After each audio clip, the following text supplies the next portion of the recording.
Olá, meus amigos, Deus abençoe a todos vocês, muito bom dia a você, nosso amigo, nosso irmão em Cristo que acompanha todos os dias, nas quartas, nas sextas e aos domingos, os nossos cultos online, a mensagem que eu posto aqui para trazer alimento para a vida de todos vocês. Domingo eu fiz ao vivo. Gente, tem dia que eu edito os programas, eu mesmo gravo, eu mesmo edito. Agora, por exemplo, eu estou gravando aqui só. Tem aqui, montei as luzes, montei tudo, o cenário, e estou gravando aqui. Aí depois que eu gravo, aí eu vou para a edição, eu mesmo edito, e aí eu mesmo mando para o YouTube. E o programa de domingo eu fiz tudo bonitinho, foi uma mensagem assim, que eu preciso depois pedir a Deus para trazê-la de volta. Aí fiz tudo certinho, só que quando terminei a edição, antes de eu terminar a edição, terminei, está editado certinho, antes de eu finalizar a edição do programa, eu saí do programinha que eu edito e aí fui fazer uma outra coisa, eu acho que foi editar um devocional, salvo engano, e aí mostrou que o celular estava pesado, e aí precisava deletar alguns vídeos. O que eu fiz? Eu fui lá, deletei o que tinha que deletar. Depois falei, poxa, mas mesmo assim não liberou espaço. Eu vou limpar a lixeira. Fui lá, limpei a lixeira. Depois que eu limpei a lixeira, eu percebi que eu tinha deletado o vídeo original antes de fazer o processo de renderização do vídeo. E aí, infelizmente, acabei perdendo, mas foi bom que eu fiz ao vivo, até gostei de fazer ao vivo aqui sentado aqui na igreja, apesar que todos os domingos entre 9 às 9h45 eu faço uma reunião com os colaboradores, com os obreiros, com os irmãos que ajudam-nos aqui a fazer a obra de Deus. Então assim, domingo é um dia que nós trabalhamos desde as 7 da manhã até praticamente à noite, porque eu termino a reunião das 7, atendo algumas pessoas, 9 horas já começo a oração com os obreiros e uma palavra com os obreiros, depois vem a reunião das 10 e assim é o nosso dia de domingo. Mas eu tenho a alegria de dizer a vocês que, graças a Deus, o trabalho está evoluindo, irmãos, graças a Deus. Deixa eu só marcar o tempo aqui para não ficar muito extenso a nossa fala aqui. Eu agradeço a Deus, meus irmãos, que o trabalho está avançando. Graças a Deus, o trabalho está indo. Eu acredito que nós mais precisamos fazer com que todos os irmãos, amigos, entendam é a metodologia da palavra de Deus. A metodologia da Igreja Identidade de Cristo é uma metodologia voltada 100% na palavra de Deus. Cristo é o centro. Cristo é o centro. E hoje nós sabemos que existem muitas pessoas que elas usam a Bíblia, mas Cristo não é o centro. Cristo não é a base principal daquilo que eles falam e daquilo que eles fazem. Isso nos causa tristeza, nos causa decepção. Olhar, às vezes, as pessoas estão abraçando uma ideia, uma filosofia, as pessoas abraçando o conceito do pastor, a pessoa abraçando a ideia do pastor, mas de repente a ideia do pastor não é a ideia que a Bíblia está dizendo. E aí é triste porque no final, quando a pessoa chegar lá, depois que ela morrer, ela vai perceber que ela trabalhou em vão. Ela vai perceber que ela não seguiu a Cristo, que ela seguiu uma filosofia humana paralela com a Bíblia Sagrada. Porque hoje as pessoas usam a Bíblia Sagrada para vários motivos, inclusive até para motivos torpes. Por exemplo, a pessoa vai usar a Bíblia e dizer, não, mas lá na Bíblia o Senhor Deus no passado era Deus que juízo era presente e mandava matar e etc. E matava os adversários. Então, a pessoa pode usar a Bíblia de uma forma sem entendimento. E isso acontece muito hoje. As pessoas usam a Bíblia para várias coisas, sem ter uma matéria, é fantástica essa matéria chamada exegese. Exegese é como você interpreta a Bíblia, né?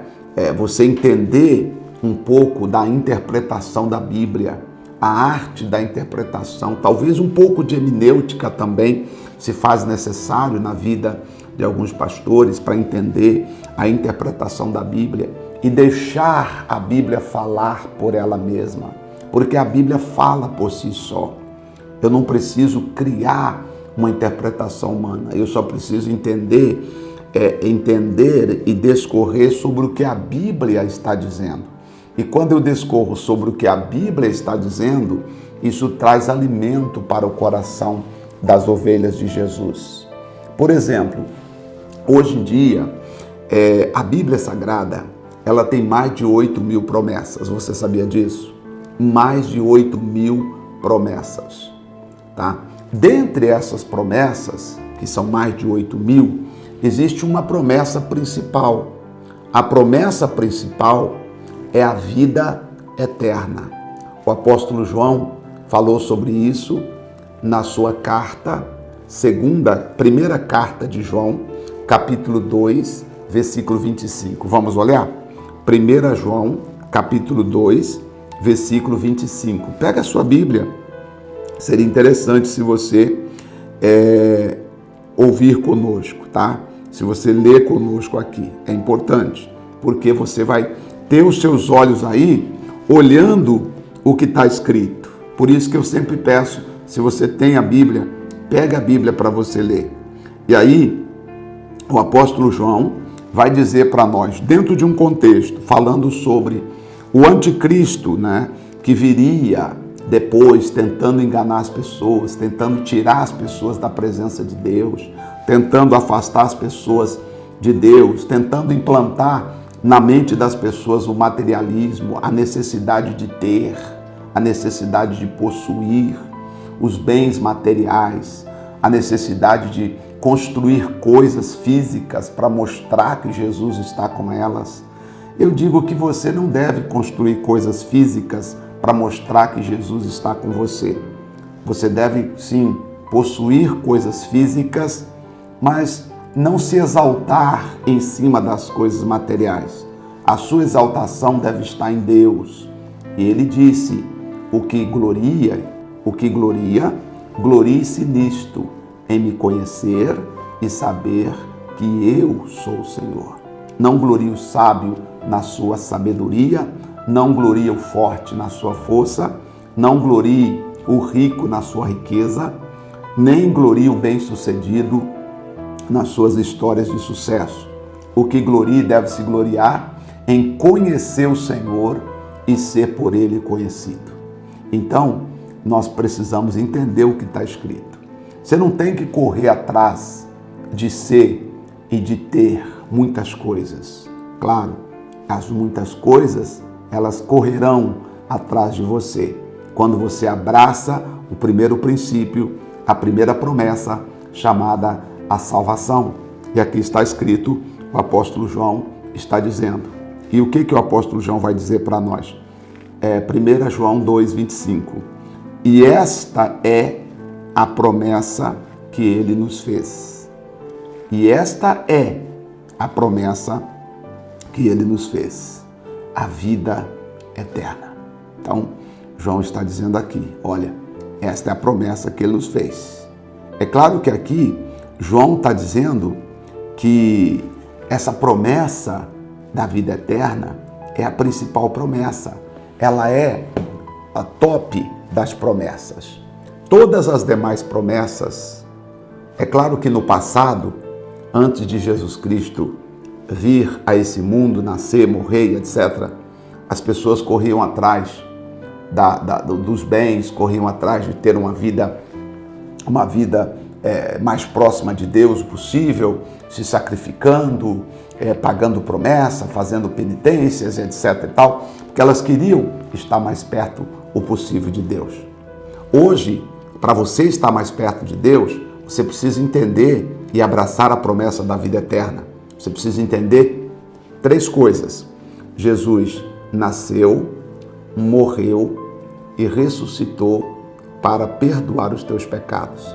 São estas três coisas que compõem o Evangelho. O Evangelho de Cristo, ele é baseado em três coisas.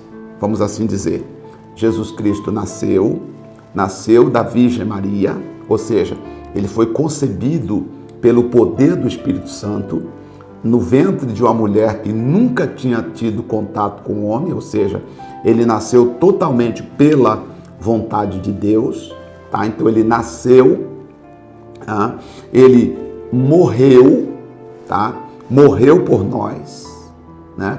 As pessoas dizem assim, mataram Jesus. Não, Jesus se entregou por nós. Não é que mataram a Jesus, porque matar Jesus dá uma ideia de que Jesus não queria morrer e mataram ele à força. Não, não mataram Jesus. Jesus se entregou para morrer por nós. Ele mesmo disse, se eu quisesse, eu rogaria ao Pai, e o Pai me mandaria 12 legiões de anjos para me defender. Mas para isso eu vim ao mundo. Eu vim ao mundo para me entregar por vocês. E a minha hora é chegada. Então Jesus Cristo se entregou pelos meus pecados, se entregou as minhas transgressões. Então, Jesus Cristo se entregou para ser morto em meu lugar. É a segunda coisa que eu preciso entender. E aí, a terceira é entender que ele ressuscitou para nunca mais morrer e estar sentado à direita de Deus Pai. Quando eu entendo isso, eu chego com humildade diante do Senhor e digo, Pai, então eu reconheço que Jesus Cristo morreu pelos meus pecados. Eu reconheço que Jesus Cristo morreu por mim. Então, meu Pai, por favor, perdoa os meus pecados. Perdoa as minhas faltas. E eu vou procurar entender aquilo que Cristo quer que eu entenda. Eu vou procurar fazer o que Cristo quer que eu faça enquanto eu estiver aqui nessa terra. Enquanto nós estivermos aqui na terra, há uma história para nós, há um legado que temos que deixar, há uma vida que nós temos que viver. Eu sei que você vai conquistar, você vai crescer, você vai prosperar. É necessário também essas coisas, mas você não pode esquecer que a promessa principal que ele nos fez foi a vida eterna. Se ele não puder te dar a vida eterna, ou, colocando da seguinte maneira, se você não abraçar em primeiro lugar a vida eterna, a salvação, não há porquê ele te dar as outras coisas. Não há porquê nem ele deixar você continuar vivendo. Se você não abraçar a vida eterna, se você não abraçar a sua vida eterna, a sua salvação, meu amigo, você não vai agradar a Deus. Porque Deus morreu para te dar salvação. Deus morreu para você entender o processo de salvação. Para salvar a sua alma. Para te dar a vida eterna. E a vida eterna é depois da sua morte. Enquanto nós aqui estivermos, nós vamos ter que viver crendo que depois da morte nós viveremos a vida eterna. Mas enquanto eu vivo aqui na terra, eu preciso viver do modo mais sábio possível. Eu preciso viver do modo mais inteligente possível. E só tem um modo de eu viver, só tem um modo de você viver aqui na terra, conhecendo a palavra de Deus, estudando a palavra, lendo a palavra, examinando a palavra. É isso que eu peço a você. Se você ama Deus de coração, vamos continuar estudando junto a palavra. Ele está dizendo aqui para nós, esta é a promessa que ele nos fez. Qual foi a promessa, apóstolo João? A vida eterna. É como se o apóstolo João estivesse dizendo, se você não abraçar a vida eterna, não há por que ele te dar as outras coisas. Se você não abraçar a vida eterna, você perdeu a principal das bênçãos, que é a vida eterna. As outras coisas são acrescidas. As outras coisas são acessórios. As outras coisas fazem parte da nossa alegria aqui na terra enquanto vivermos. Fazem parte dos 100% que ele falou que nós receberíamos aqui. Mas você precisa cuidar da vida eterna. E eu vou dizer, minha amiga, você pode ter muitos planos, mas você não sabe quando será o seu último dia aqui na terra. Deus nos deu permissão de saber muitas coisas, mas Deus não deu a cada um de nós a permissão de saber o dia da nossa morte. Portanto, devemos viver a cada dia como se fosse o nosso último dia. Portanto, eu quero orar com você hoje, apresentar a Deus hoje a sua vida, a sua casa, a sua família. Se você puder, aonde você estiver, pare um pouquinho e ore comigo em nome do Senhor Jesus Cristo. Meu Deus e meu Pai, em nome do teu santo Filho Jesus, eu venho, meu Deus, diante do Senhor neste momento para agradecer ao Senhor Deus, em nome do Pai, do Filho e do Espírito Santo. Tenho plena alegria, tenho plena convicção, tenho pleno amor, meu Pai, em minha vida por esta pessoa que está orando comigo agora. Meu Senhor, meu Salvador e meu Deus. Estende, Senhor, as tuas mãos para fazer maravilhas na vida desta pessoa. Meu Pai e meu Deus, no nome de Jesus Cristo, que esta pessoa, meu Pai, abrace agora, Senhor Jesus, a salvação que ela recebe de Deus Pai. Que ela abrace agora, meu Pai, a salvação que ela recebe do Espírito Santo agora. Ó meu Senhor Deus e meu Pai, em nome do teu santo Filho e amado Jesus Cristo, obrigado, amém, e glórias e graças ao nosso bom Pai, em nome de Jesus, amém, graças a Deus, graças a Deus. Ô minha amiga e meu amigo, abrace essa vida eterna que é a coisa mais importante que o Senhor Jesus veio trazer para todos nós, tá bom? Só lembrando que todas as quartas-feiras eu estarei aqui trazendo uma palavra para todos vocês. Sexta-feira eu volto com mais uma mensagem, com mais uma palavra de Deus para a sua vida, para o seu coração. Levante a sua cabeça, abrace a salvação, abrace a Cristo com fé e seja sempre fiel ao Pai, ao Filho e ao Espírito Santo. Não perca o seu contato com Deus, porque Ele faz parte da sua salvação. Deus te abençoe. Muito obrigado por nos acompanhar. Um grande abraço e até o próximo vídeo.